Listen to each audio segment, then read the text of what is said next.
ভাই ভাই তুই শুনেছিস? কি?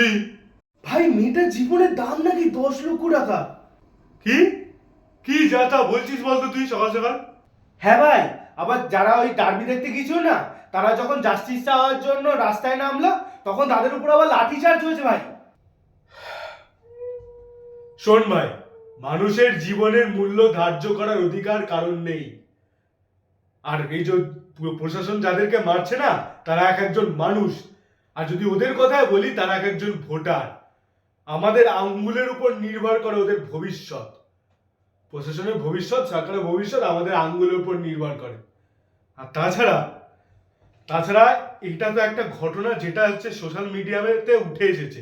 আর তুই ভাবতো ভাই, সারা পশ্চিমবঙ্গে এরকম কত ঘটনা হয়েছে।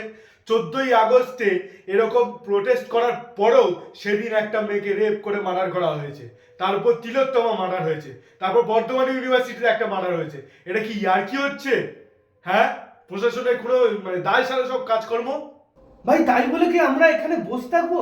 আমরা কি রাস্তায় যাব না প্রোটেস্ট করার জন্য? আমরা কি জাস্টিস চাওয়ার কোনো অধিকার নেই আমাদের? বসে থাকবো? না না, কখনোই না। আমরা যদি বসে থাকি তাহলে মানব সভ্যতার মনুষ্যত্বের উপর থেকে বিশ্বাস উঠে যাবে। আর সেটা যদি না ওঠাতে হয়, তাহলে আমাদেরকে রাস্তায় নামতে হবে।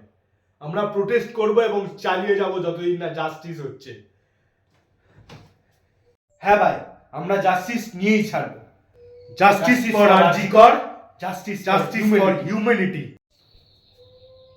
ও, আর একটা কথা, জাস্টিস শুড বি টেকেন।